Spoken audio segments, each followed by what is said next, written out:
Bismillahirrahmanirrahim. Assalamualaikum warahmatullahi wabarakatuh. Alhamdulillahirrabbilalamin. Wabihi nasta'in wala murid dunya waddin. Wassalatu wassalamu ala ashrafil anbiya'i wal mursalin. Sayyidina Muhammadin wa ala alihi wa sahbihi wa man sara ala nahji ila yaumiddin. Amma ba'd. Alhamdulillah atas nikmat yang Allah subhanahu wa ta'ala karuniakan kepada kita. Maka nikmat yang Allah berikan sungguh nikmat yang banyak yang kita tidak akan mampu menghitung nikmat tersebut. Salawat dan salam kita haturkan kepada Nabi Muhammad sallallahu alaihi wasallam, pembawa risalah Islam yang telah menunjukkan kepada kita jalan yang hak, jalan yang terang, jalan yang tidak ada lagi keraguan di dalam jalan tersebut. Pemirsa, jamaah yang dirahmati oleh Allah Subhanahu wa taala, kita majelis ini majelis pembacaan kitab Husulul Ma'mul fi Syarah Mukhtasar fi Siratir Rasul karya Dr. Hani Ahmad Faqih hafizahullah taala, di mana beliau menjelaskan Al-Fusul fi Siratir Rasul karya Ibnu Katsir rahimahullah. Majelis kita hari ini pertemuan yang ke-24 pada hari ini tanggal 8 Ramadan tahun 1445 Hijriah yang bertepatan dengan tanggal 19 Maret tahun 2024 Masehi. Pembahasan kita hari ini tentang awwalul liqa' lil Ansar bin Nabi, pertemuan pertama Ansar dengan Rasulullah sallallahu alaihi wasallam. Akan langsung kita baca, bismillah. Qala faslun awwalul liqa' lil Ansar bin Nabi. Pasal tentang awal mula pertemuan Ansar dengan Nabi Muhammad sallallahu alaihi wasallam. Qala al-musannif, Ibnu Katsir mengatakan, "Tsumma inna Rasulullah sallallahu alaihi wasallam laqiya indal Aqabah fil mausim sittata nafarin minal Ansar." Rasulullah sallallahu alaihi wasallam bertemu di Aqabah pada musim haji. Rasulullah bertemu dengan 6 orang dari Ansar. Kulluhum minal Khazraj, di mana mereka dari kabilah Khazraj, salah satu kabilah masyhur yang ada di Madinah. Fada'ahum ilal Islam. Rasulullah mengajak mereka masuk Islam. Fa'aslamu mubadaratan ilal khair. Maka mereka bersegera masuk Islam dan bersegera menuju kebaikan. Tsumma raja'u ilal Madinah fada'u ilal Islam. Kemudian ketika mereka kembali, maka mereka kemudian menyeru orang Madinah untuk masuk Islam. Fafashal Islamu fiha, sehingga Islam tersebar di kota Madinah setelah kedatangan mereka. Hatta lam tabaqa darun illa wa qad dakhalahal Islam, sehingga tidak tersisa satu rumah kecuali Islam kemudian telah masuk di dalamnya. Islam kemudian menyebar di Madinah pada masa itu. Ini perkataan Ibnu Katsir rahimahullah.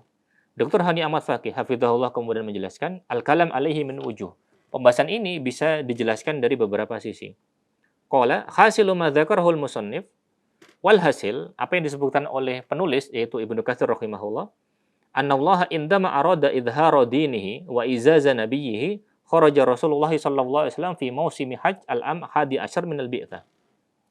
Katanya Dr. Hani Ahmad Faqih, ketika Allah Subhanahu wa taala menginginkan untuk menampakkan agama Islam dan Allah menginginkan untuk memuliakan nabinya Muhammad sallallahu alaihi wasallam, Rasulullah SAW kemudian keluar untuk menemui orang ketika waktu itu musim haji tahun 11 kenabian. Kama kana yasna'u kulla amin. Sebagaimana kebiasaan Rasulullah setiap tahun seperti itu. Bertemu orang, berusaha untuk menyampaikan Islam. Fabainama huwa inda jamratil aqabah laqiya rahtan minal Khazraj. Ketika kemudian ada di posisi di mana di situ dilempar jumrah Aqabah, Rasulullah bertemu dengan beberapa orang dari Khazraj, min ahli Yathrib, di mana mereka adalah penduduk kota Yathrib.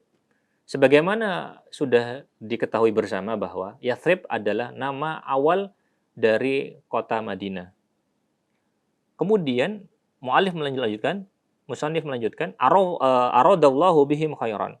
Allah Subhanahu wa taala menginginkan kebaikan bagi mereka. Faqala lahum man antum. Rasulullah SAW mengatakan kepada mereka, man antum? Siapakah kalian?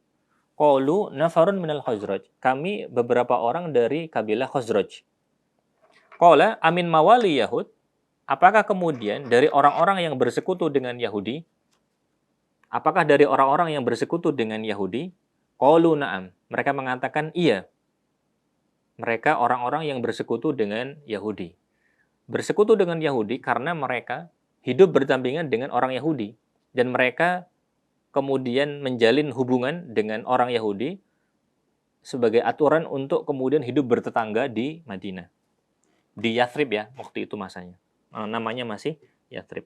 Qala Rasulullah sallallahu alaihi wasallam kemudian mengatakan, "Afala tajlisuna ukallimukum?" Boleh tidak kalian untuk duduk? Aku ingin berbicara dengan kalian. Qalu bala. Mereka berkata, tentu saja, silakan. Fajalasu ma'ahu fa'aradu alaihimul Islam fa'aslamu. Lalu kemudian mereka duduk bersama dengan Rasulullah sallallahu alaihi wasallam. Lalu Rasulullah sallallahu alaihi wasallam menawarkan Islam kepada mereka. Mereka kemudian menerima Islam. Mereka kemudian masuk Islam. Sehingga itu awal mula pertemuan Rasulullah sallallahu alaihi wasallam dengan orang Ansor.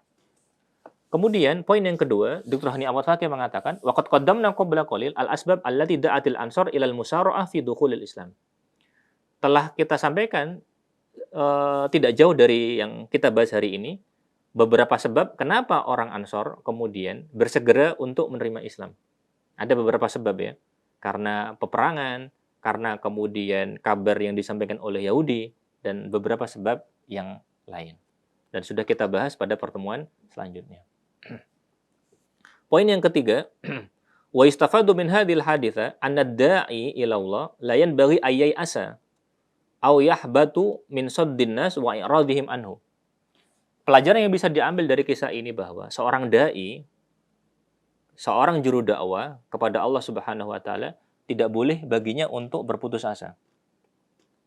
Tidak boleh kemudian dia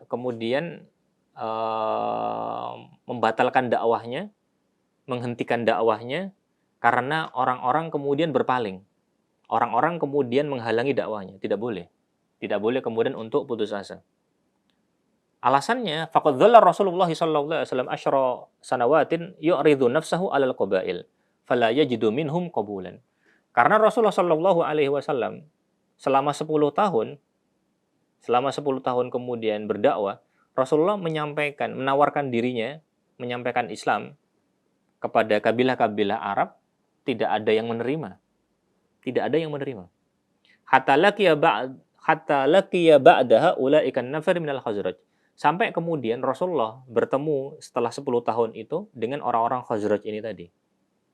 Alladzina amanu bihi wa saddaqu. Di mana kemudian baru setelah 10 tahun baru mereka kemudian beriman. Baru kemudian mereka membenarkan Rasulullah sallallahu alaihi wasallam. Wa tarattaba ala imanihim bihi tahawulatin azimah wa kabira fi masyiratid dakwah.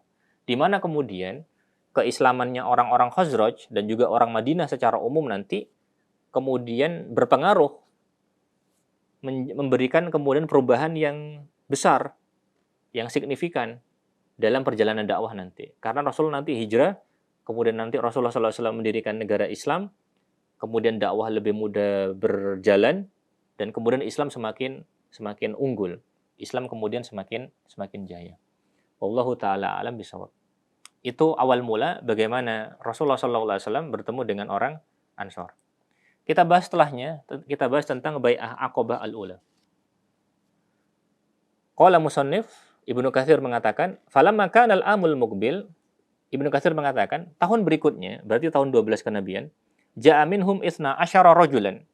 Datang dari orang Madinah 12 orang. Fabaya'u Rasulullah sallallahu alaihi wasallam ka bai'atin nisa. Di mana mereka kemudian membaiat Rasulullah sallallahu alaihi wasallam seperti baiatnya wanita. Di mana Rasulullah sallallahu alaihi wasallam membaiat mereka seperti baiatnya wanita. Apa itu baiat? Apa itu baiat wanita? Nanti akan kita jelaskan. Walam yakun umira bil qitali ba'd. Di mana mereka kemudian belum diperintahkan untuk berperang. Belum ada perintah untuk berperang. Sehingga pembahasan ini itu menjelaskan tentang baiat Aqabah yang pertama. Dr. Hani Ahmad Fakih mengatakan setelahnya, al-kalam alaihi min wujuh. Pembahasan ini kemudian bisa dijelaskan dari beberapa sisi. Yang pertama, tusamma hadil bai'ah bai'atul Aqabah al-ula. Baiat ini disebut sebagai baiat Aqabah yang pertama. Wa qad hadaraha 12 rajulan minal ansor. Baiat ini dihadiri oleh 12 orang dari orang Ansor. Asyratun minal Khazraj wa thnani minal Aus. 10 orang dari Khazraj, 2 orang lagi kemudian dari Aus. Ba'dhuhum mimman laqiyan nabiyya sallallahu alaihi wasallam fil mausimis sabiq wa amana bihi. Di antara 12 orang ini itu ada yang kemudian sudah bertemu Rasulullah tahun sebelumnya. Ada sebagian lagi kemudian tidak.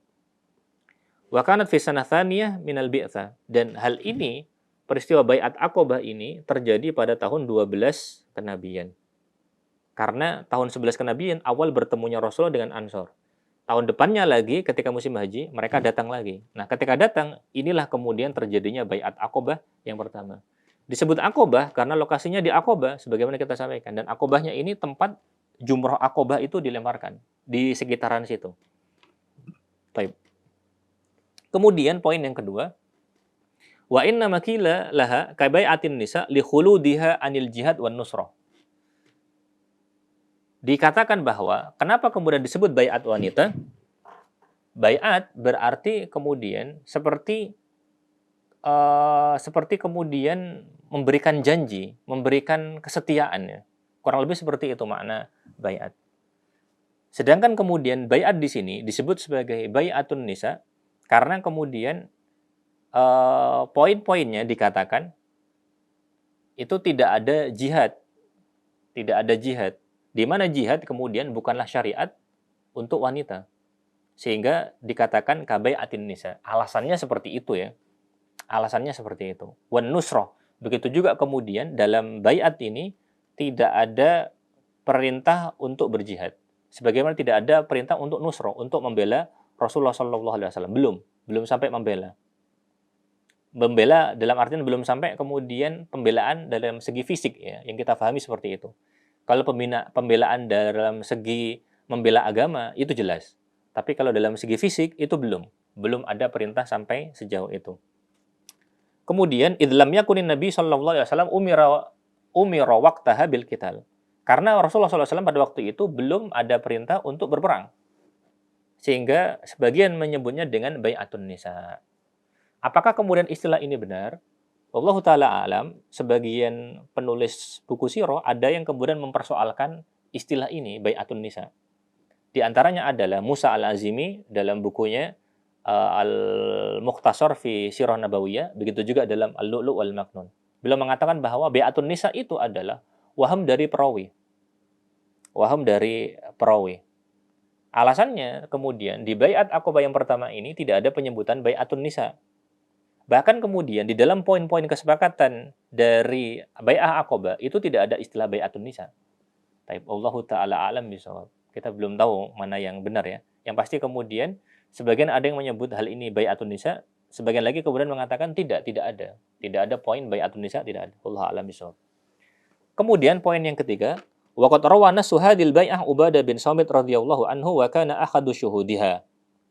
Jadi riwayat tentang adanya bai'at Aqobah ini kemudian disebutkan oleh sahabat. Di antaranya yang menyebutkan adalah sahabat Ubadah bin Samit. Di mana Ubadah bin Samit ini termasuk dari orang Ansor yang ikut dalam bai'at ini. Dia kemudian mengatakan bahwa Rasulullah SAW bersabda dalam bai'at tersebut. Rasulullah mengatakan kepada orang Ansor, "Ta'alau bayi'uni," kemarilah wahai orang Ansor. Rasulullah kemudian mengatakan, "Bayi'uni," bai'atlah aku.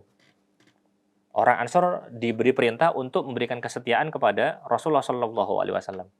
Apa isi baiatnya? Di antara isi baiatnya, Rasulullah memerintahkan kepada mereka ala alla tusyriku billahi syai'a.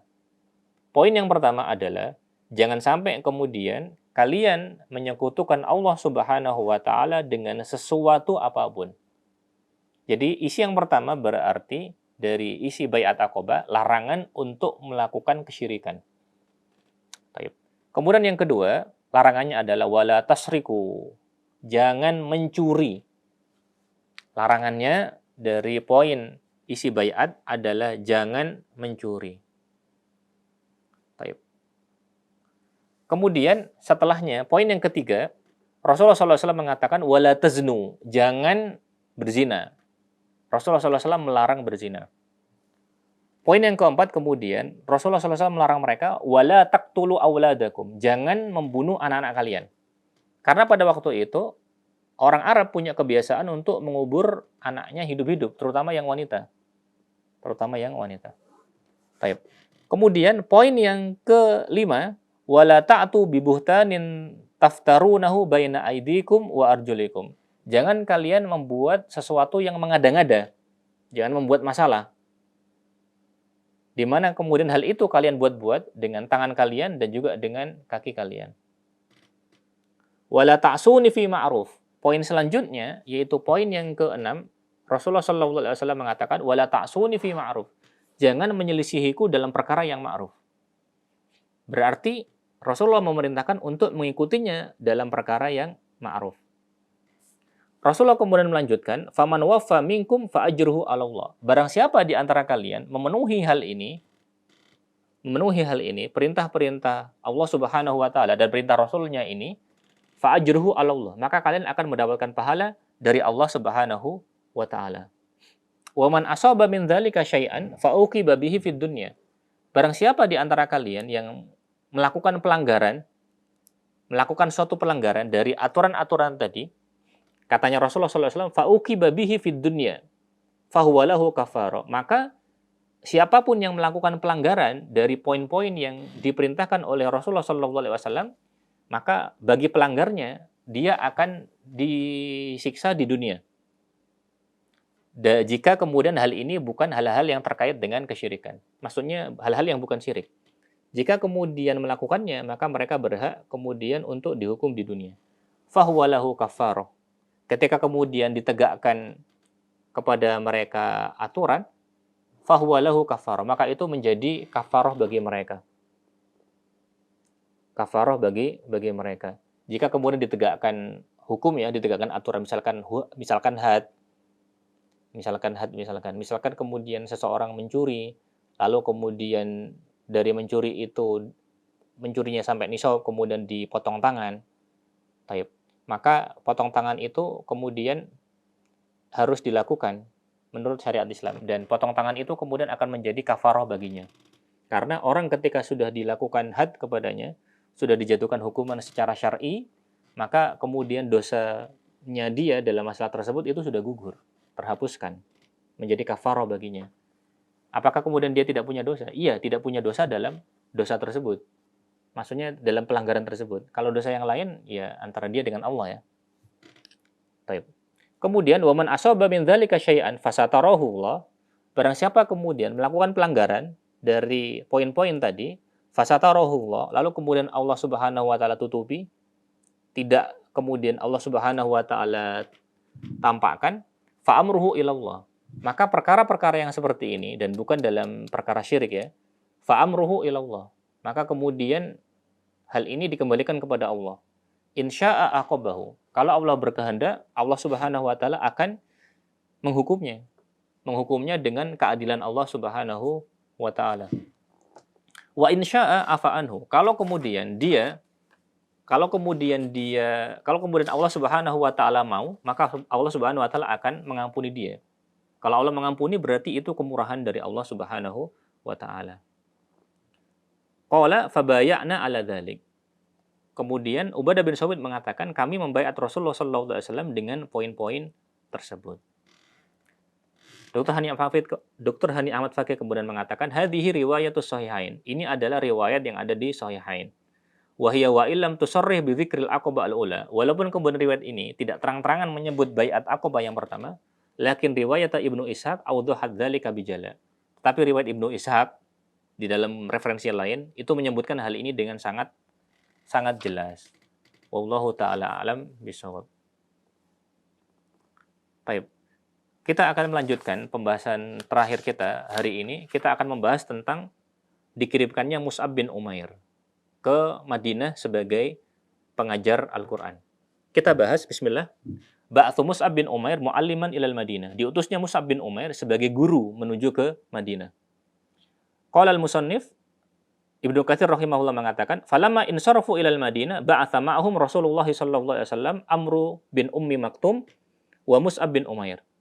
Ketika mereka kemudian, yaitu orang-orang yang ikut dalam baiat Aqabah yang pertama ini kembali ke Madinah, Rasulullah mengutus bersama mereka Amru bin Ummi Maktum dan juga Mus'ab bin Umair. Apa tugas mereka berdua? Yu'allimani man aslama minhumul Qur'an. Untuk mengajarkan Al-Qur'an terhadap orang-orang yang sudah masuk Islam. Wa yad'uwani ilallahi subhanahu wa ta'ala. Dan tujuannya agar mereka berdua berdakwah di jalan Allah. Fanazala ala Abi Umamah As'ad bin Zurarah. Dia kemudian keduanya itu di Madinah nginepnya di rumahnya As'ad bin Zurarah. Dan kita tahu As'ad bin Zurarah ini adalah pemukanya orang Ansor. Wa kana Mus'ab bin Umair ya ummuhum. Mus'ab ini kemudian mengimami orang-orang Madinah yang baru masuk Islam tadi. Wa qad jama'a bihim yauman bi arba'ina nafsan. Sekali waktu kemudian dalam sekali Jumat, Mus'ab bin Umair kemudian berhasil mengumpulkan sampai jumlahnya 40 orang. Fa aslama ala yadayhi ma basyarun katsirun. Di tangan keduanya, di tangannya Mus'ab bin Umair dan juga Amr bin Ummi Maktum, masuk Islam banyak orang. Di antaranya adalah Usaid bin Khudair. Wa kadzalika Sa'ad bin Mu'ad. Di mana Usaid bin Khudair termasuk tokoh, begitu juga Sa'ad bin Mu'ad termasuk tokoh Ansor. Wallahu a'lam bishawab. Kita akan lihat penjelasan Dr. Hani Ahmad Faqih hafizahullah. Beliau mengatakan al-kalam alaihi min wujuh. Pembahasan ini bisa dilihat dari beberapa sisi, bisa dijelaskan dari beberapa sisi. Sisi yang pertama, Qudumu Mus'ab bin Umair wa Ibnu Ummi Maktum al-Madinah yu'allimanin nasal Qur'an. Bahwa datangnya Mus'ab bin Umair bersama Amr bin Ummi Maktum untuk mengajari orang Madinah yang baru masuk Islam tadi untuk mengajari Al-Qur'an, thabitun fil Bukhari min hadits Barra bin Azib. Hal ini dijelaskan oleh Imam Bukhari dari hadis Barra bin Azib. Sehingga secara sanad hadis itu jelas bahwasanya Mus'ab dan Amr bin Ummi Maktum jelas datang ke Madinah untuk mengajarkan Al-Qur'an. Qala wa kana ahlul Madinati yasma'una Mus'ab bin Umair. Dan kemudian penduduk Madinah itu mendengarkan Mus'ab bin Umair. Indama qadima alaihim mukri. Ketika kemudian datang kepada mereka mukri. Karena Mus'ab bin Umair dianggap sebagai mukri'ul Madinah. Dianggap sebagai mukri'ul Madinah. Wa qad aslama ala yadihi katsirun minal ansar. Di tangannya kemudian banyak orang Ansor yang kemudian masuk Islam. Di tangannya Mus'ab bin Umair. Mus'ab bin Umair itu disebut sebagai mukri. Sebagai koreknya orang Madinah. Baik. Kemudian, salisan, poin yang ketiga, katanya Dr. Hani Ahmad Faqih, wa qissatu sholati Mus'ab bin Umair al-Jumu'ah bil Ansor mukharrajatun inda Abi Dawud wa Ibnu Majah bi isnadin hasan. Kisahnya Mus'ab bin Umair yang memimpin salat Jumat, mengimami orang-orang Madinah, maka riwayat ini ada di Sunan Abu Dawud. Begitu juga ada di Sunan Ibnu Majah dengan sanad yang hasan. Riwayat ini wahiyya tadullu ala anna sholatal jum'ah kanat qad syuri'at bi Makkah qabla hijrah. Hadis ini menunjukkan bahwa salat Jumat itu sudah disyariatkan di Mekah. Sudah disyariatkan di Mekah sebelum Rasulullah SAW hijrah ke Madinah. Kenapa Rasulullah tidak melaksanakannya? Alasannya, lakinan Nabi sallallahu alaihi wasallam lam yatamakan min adaiha illa ba'da maqdamihil Madinah. Rasul tidak mampu untuk menjalankan salat Jumat kecuali sudah datang ke Madinah. Sudah datang ke Madinah baru kemudian Rasulullah melaksanakan salat tersebut. Sehingga pensyariatan salat Jumat itu sudah dari awal ketika Rasulullah masih di Mekah. Rabi'an, poin yang keempat, wa amma Abu Umamah As'ad bin Zurarah fahuwa ansari khazraji najjari.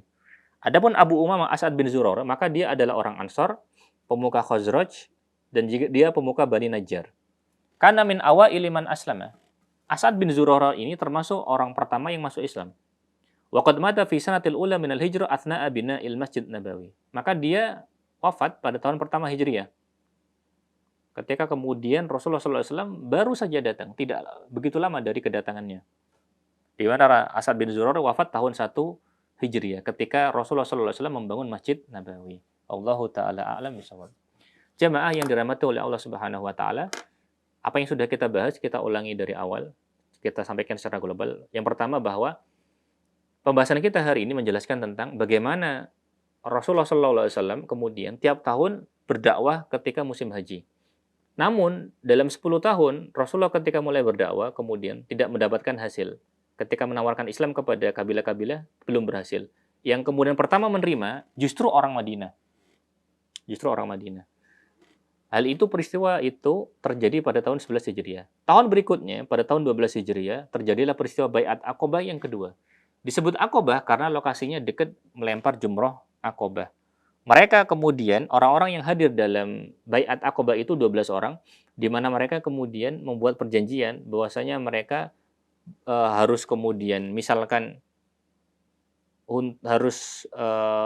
poinnya adalah tidak boleh syirik, tidak boleh mencuri, tidak boleh berzina, tidak boleh membunuh anak-anaknya, tidak boleh mengada-ngada, dan kemudian tidak boleh mengkhianati Rasulullah SAW dalam perkara yang ma'ruf.